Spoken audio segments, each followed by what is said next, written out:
அனைவருக்கும் வணக்கம். Online astro Trichy TV, எளிமை யதார்த்தம் கலந்த ஜோதிடம்.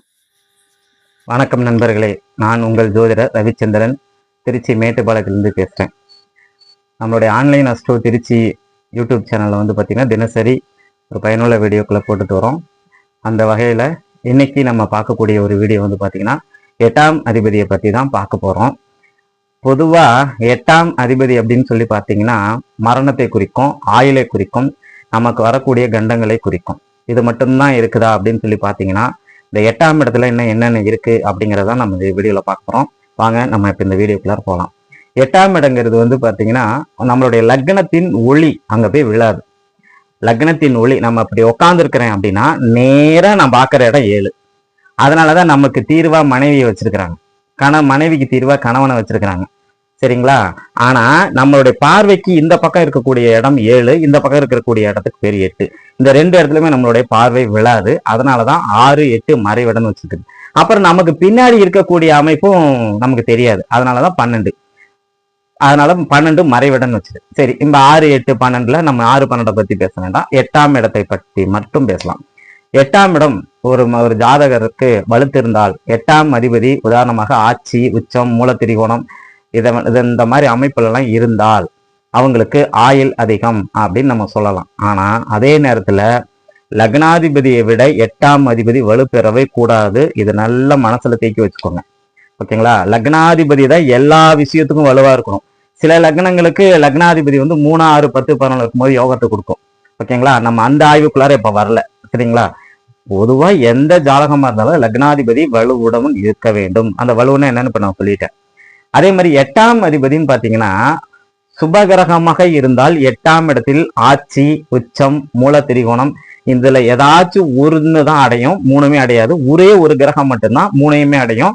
அது என்ன கிரகம்னு உங்களுக்கு நல்லாவே தெரியும். கும்பலக்கணத்துக்கு மட்டும்தான் 8ஆம் இடத்துல புதன் ஆட்சி, உச்சம், மூல திரிகோணம் வீட்டுல உட்காருவாரு. அதுலயே கூட அவர் ஒரு வலுவுல தான் நிற்பார்.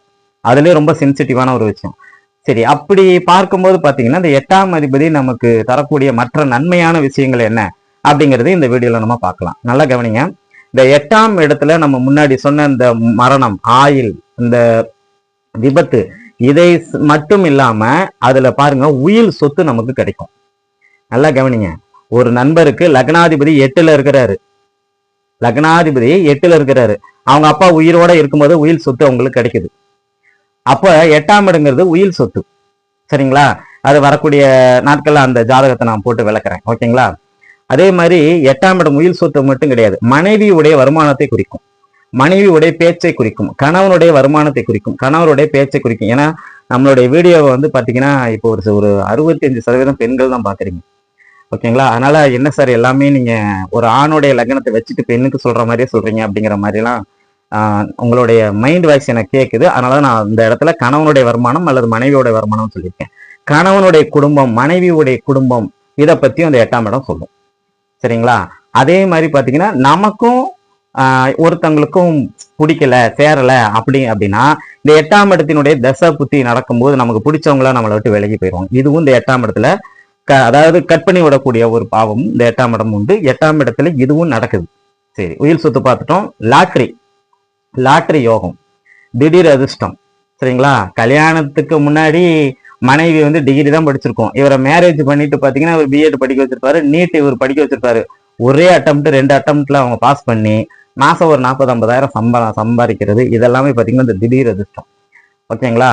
அதே மாதிரி புதையல் கிடைக்கிறது, மண்ணுக்கு கீழே கிடைக்கக்கூடிய விஷயங்கள் பூராமே பாத்தீங்கன்னா புதையல்னு சொல்லுவோம். அது வந்து 8ஆம் பாவத்தினுடைய தன்மை இப்படின்னு சொல்லலாம். சரி, பொதுவா இன்னும் ஒரு சில விஷயங்களையும் சொல்லிடுறேன். 2ஆம் இடத்துக்கு அது 7ஆம் இடம். நம்மளுடைய வருமானத்துக்கு வரக்கூடிய வாடிக்கையாளர், சொந்த தொழில் செய்யறவங்களுக்கு 8ஆம் இடம் நல்லா இருக்கணும். அப்படின்னாதான் நமக்கு வாடிக்கையாளர் நிறைய வருவாங்க. அது 8ல தான் இருக்கு. சரி, 3ஆம் இடத்துக்கு வந்து பாத்தீங்க அப்படின்னா அது 6ஆம் இடமா வரும். 3ஆம் இடத்துக்கு அது 6ஆம் இடமா வரும். அப்போ 3ஆம் இடங்கிறது நம்மளுடைய தைரியம், வீரியம், வெற்றி, விஜயம் சார்ந்த ஒரு விஷயம். அந்த ஸ்தானத்தினுடைய 8ஆம் அதிபதி 3ஆம் இடத்துக்கு வராரு அப்படின்னா 3, 8 தொடர்பு அப்படின்னா அடிக்கடி இடமாற்றம்னு வச்சுக்கோங்க. சிம்பிளா வச்சுங்க, இடமாற்றம் உண்டு. 3, 8 தொடர்பு. சரி, அதன் பிறகு பாத்தீங்கன்னா 4ஆம் இடத்துக்கு அது திரிகோணமா வரும். ஒரு மனிதன் 8ஆம் அதிபதியுடைய திசையோ புத்தியோ நடக்கும்போது கட்டாயம் வீடு சம்பந்தப்பட்ட வேலையை செஞ்சு ஆகணும், நிலபுலம் சம்பந்தப்பட்ட வேலையை செஞ்சு ஆகணும்.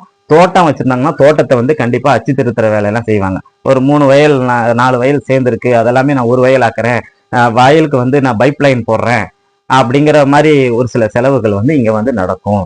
வீடு மனை வாகனத்துக்கான செலவும் இந்த 8ஆம் பாவம் குறிக்கும். சரி, நம்ம குழந்தைங்களுடைய படிப்பு எப்படி இருக்கும்? 8ஆம் பாவத்தை எடு. 8க்குள்ளர மனுஷ வாழ்க்கை இருக்குன்னு பாட்டுல பாடி கேட்டிருப்போம். ஆனா இந்த 8க்கு எந்தெந்த விஷயத்துக்கெல்லாம் நல்ல பயன்டா இருக்குன்னு பாருங்க. நம்ம குழந்தை நல்லா படிக்குமா, படிக்காம போகுமா, நம்ம குழந்தையுடைய ஜாதகத்துல அந்த 8ஆம் அதிபதி பாருங்க கண்டிப்பாக வந்து ஒரு இடத்துல தொடர்புல இருக்கும். நம்ம ஜாதகத்துல 8ஆம் அதிபதி எங்கேயோ அந்த 8ஆம் அதிபதி யாரோ அவர் உங்களுடைய குழந்தைங்க ஜாதகம் அத்தனை பேரோட ஜாதகத்திலையும் பாருங்க லக்னத்தோடவோ லக்னாதிபதியோட நிச்சயம் தொடர்புல இருக்கும். சரிங்களா? ஒரே ஒரு விஷயம் மட்டும் நான் சொல்றேன், நல்லா கவனிச்சுக்கோங்க.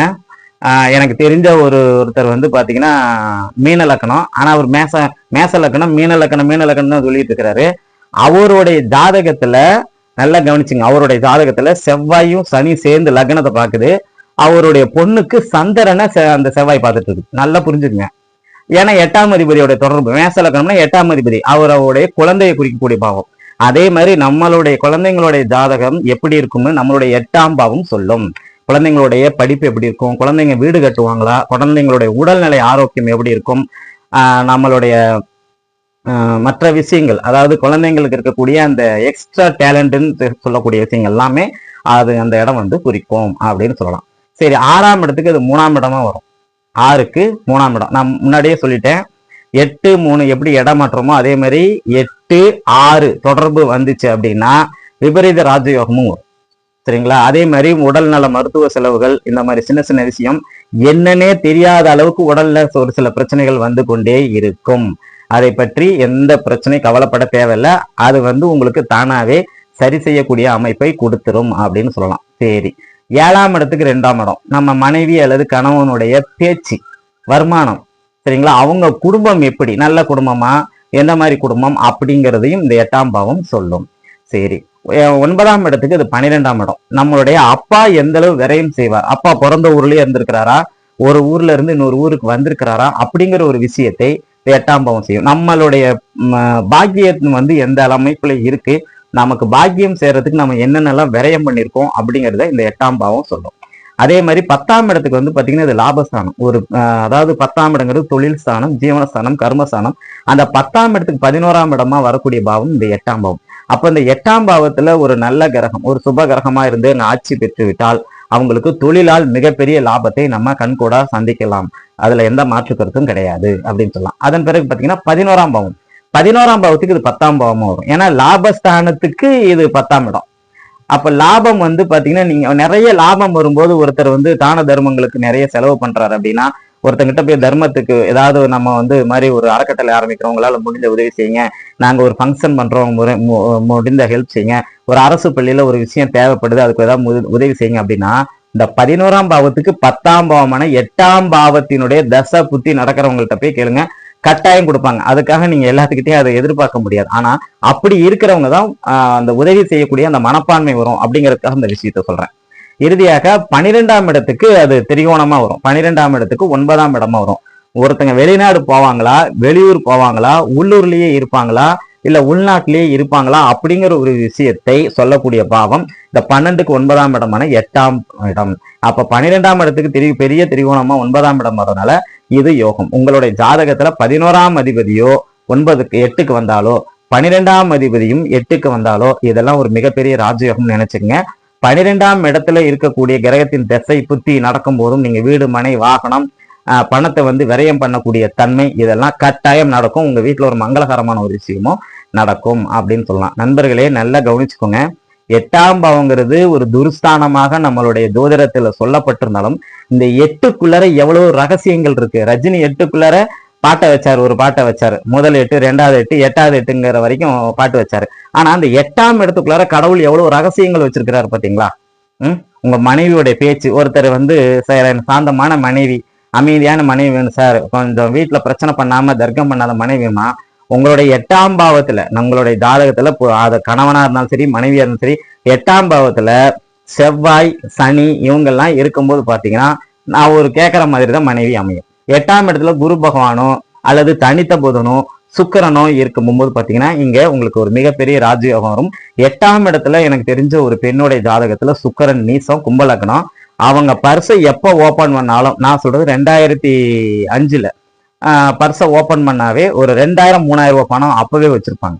ஓகேங்களா? அந்த மாதிரி 8ஆம் இடத்துல சுக்கிரன் சுபகிரகம் இருக்கும்போது அதுவும் மிகப்பெரிய ஒரு ராஜயோகத்தை தரும். சரி, 8ஆம் இடத்துல புதன் இருக்கு. மறைந்த புதன் நிறைந்த ஞானத்தை தருவார், நிறைய நாலேஜுகளை தருவார். ஜோதிடருக்கு இது மிக மிக முக்கியமான இடம். ஏன்னா குருவாக இருக்கட்டும் 8ஆம் இடத்துல இருந்தாலோ, சுக்கிரனா இருக்கட்டும் 8ஆம் இடத்துல இருந்தாலோ, புதனா இருக்கட்டும் 8ஆம் இடத்துல இருந்தாலோ 2ஆம் இடத்தை பார்க்கும். அவங்களோட பேச்சு இனிமையா இருக்கும், நல்ல மற்றவர்களை சிரிக்க வைப்பாங்க. அவங்க இருக்கக்கூடிய இடம் நல்லா கலகலகலகலன்னு இருக்கும். இந்த மாதிரி அமைப்பெல்லாம் இந்த 3 சுபகிரகங்கள் தனித்து இருக்கும்போது 2ஆம் இடத்தை பார்த்து நல்வழிப்படுத்தும். ஓகே, 8ஆம் இடத்துல குரு இருக்கிற போது ஒரு பாசிட்டிவான ஒரு விஷயம் என்னன்னா, இவங்களுக்கு அரசு வேலை கிடைக்கிறதுக்கு வாய்ப்பு உண்டு. அரசு வேலை, அரசு வகை ஆதாயம், சரிங்களா, உயர்ந்த இடத்துல வேலை செய்யறது, தந்தையால் மிகப்பெரிய புகழ் அடைகிறது, தந்தையின் தொழில் அமைகிறது, இதெல்லாம் இவங்களுக்கு கட்டாயம் நடந்தே தீரும் அப்படின்னு சொல்லலாம். சரி, 8ஆம் இடத்துல சூரியன் இருக்குது. ஓகேங்களா? இப்ப 8ஆம் இடத்துல சூரியன் இருந்தாலும் நம்ம சொன்ன இப்ப இந்த பாயிண்ட்ஸ் எல்லாம் நம்ம வந்து வச்சுக்கலாம். சரிங்களா? அதன் பிறகு பாத்தீங்கன்னா 8ஆம் இடத்துல சனி பகவான் இருக்கிறார். ஆயுள் நல்லா கொடுப்பார். சரிங்களா? வாழ்க்கையில நிறைய தடுமாற்றங்களையும், அதாவது பொருளாதார வளர்ச்சியெல்லாம் கொஞ்சம் தடை பண்ணி தான் தருவாரு. ஆயுள் நல்ல விஷயம் தருவார். ஒரு மிகப்பெரிய ஒரு விபத்துல மாட்டினா கூட 8ல சனி இருக்கிறவங்களுக்கு கட்டாயம் அவர் அதுல இருந்து விலகி தப்பி வந்துருவார். ஆனா அந்த சனி பாத்தீங்கன்னா ஆட்சி உச்சம் மூல திரிகோணத்துல இருக்க வேண்டிய அவசியம் இல்லை. அவர் சாதாரணமாக இருந்தாவே போதும். அந்த சனி பகவான் வந்து பாத்தீங்கன்னா எந்த காரணம் மட்டும் பகை பெற்ற கிரகங்களோட 8ஆம் இடத்தில் இருக்கக்கூடாது அப்படிங்கிறது ஒரு விஷயம். சரி, சனியை பார்த்துட்டோம். அதன் பிறகு பாத்தீங்க அப்படின்னா அங்க இருக்கக்கூடிய கிரகம் ராகு. ராகு வந்து பாத்தீங்கன்னா 8ஆம் இடத்துல இருக்கும்போது பாத்தீங்கன்னா நிறைய விபத்துகளை கொடுக்கும், வயிறு சார்ந்த பிரச்சனை கொடுக்கும், ஜீரணம் சம்பந்தப்பட்ட பிரச்சனை கொடுக்கும், குழந்தைங்க சொல் பேச்சு கேட்காம இருப்பாங்க. ஒரு குறிப்பிட்ட காலத்துக்கு பிறகு பாத்தீங்க அப்படின்னா அவங்களுடைய வளர்ச்சி அவங்களாவே அதாவது நம்மளுடைய வளர்ச்சியை நம்ம தான் பார்த்துக்கணும் அப்படிங்கிற ஒரு மனநிலைக்கு வந்து அவங்க ஒரு மிகப்பெரிய வளர்ச்சியை நோக்கி போவாங்க. ஆரம்பத்துல 8ல ராகு இருக்கிறவங்களுக்கு கொஞ்சம் கஷ்டங்களை கொடுத்தாலும் பின்னாடி யோகங்களை கொடுக்கும். சரி, 8ஆம் இடத்துல வந்து பாத்தீங்கன்னா கேது இருக்கிறார். 8ல கேது இருக்கிறவங்களுக்கு வந்து நிறைய ஞானம் இருக்கும். சரிங்களா? குடும்பத்துல ஒரு அமைதி இருக்காது, குடும்பத்தை வந்து அதிகம் தூரம் இருப்பாரு. அவர் வந்து பாத்தீங்கன்னா அதிகம் ஆன்மீக தொண்டு, ஆன்மீக பற்று இந்த விஷயத்துலதான் அவர் வந்து இருப்பாரு அப்படிங்கிற ஒரு அமைப்பை வந்து கொடுக்கலாம். 8ஆம் இடத்துல செவ்வாய் இருந்தா வெட்டி விட்டு பேசக்கூடிய குணம் இருக்கும். வெடுக்குன்னு பேசுவாங்க, வெட்டி விட்டு பேசக்கூடிய தன்மை இதெல்லாம் கொடுக்கும். சூரியனை பார்த்துட்டோம், எல்லா கிரகத்தையும் பார்த்துட்டோம், சந்திரனை மட்டும் விட்டுட்டோம். சந்திரன் 8ஆம் இடத்துல இருந்தால் அவர் வளர்பிறையாக இருக்கிறாரோ தேய்பிறையாக இருக்கிறாரோ அதை பொறுத்து நம்ம எடுத்துக்கணும். வளர்பிறையா இருந்தா குரு சுக்கிரன் புதனுக்கு என்ன பலன் சொல்லணும் அதுதான். தேய்பிறையா இருந்தா செவ்வாய் சனிக்கு என்ன பலன் சொல்லணும் அதுதான். அந்த அமைப்பை வச்சுங்க நண்பர்களே. 8ஆம் இடத்துல அதாவது நமக்கு நெகட்டிவ் பலன் மட்டும் இருக்கு அப்படின்னு நினைக்காம இந்த வீடியோ பார்த்ததுல இருந்து இதுல எவ்வளவு பாசிட்டிவ் விஷயம் இருக்குன்னு நினைச்சு பாருங்க. உங்களுடைய வாழ்க்கை ரொம்ப அழகா இருக்கும். 8க்குள்ளார பெரிய ரகசியம் இருக்கதான் செய்யுது. அதனாலதான் இந்த 8ஆம் இடத்தினுடைய தன்மை வந்து பாத்தீங்கன்னா கடவுள் இதுக்குள்ளார இவ்வளவு ரகசியங்களை புதைச்சி வச்சிருக்கிறாரு அப்படின்னு சொல்லி இந்த வீடியோவை இவ்வளவு நேரம் கண்டுகளித்த உங்களுடைய அத்தனை நல் இதயங்களுக்கும் என்னுடைய நெஞ்சார்ந்த நன்றிகளும் வாழ்த்துக்களும். நன்றி, வணக்கம்.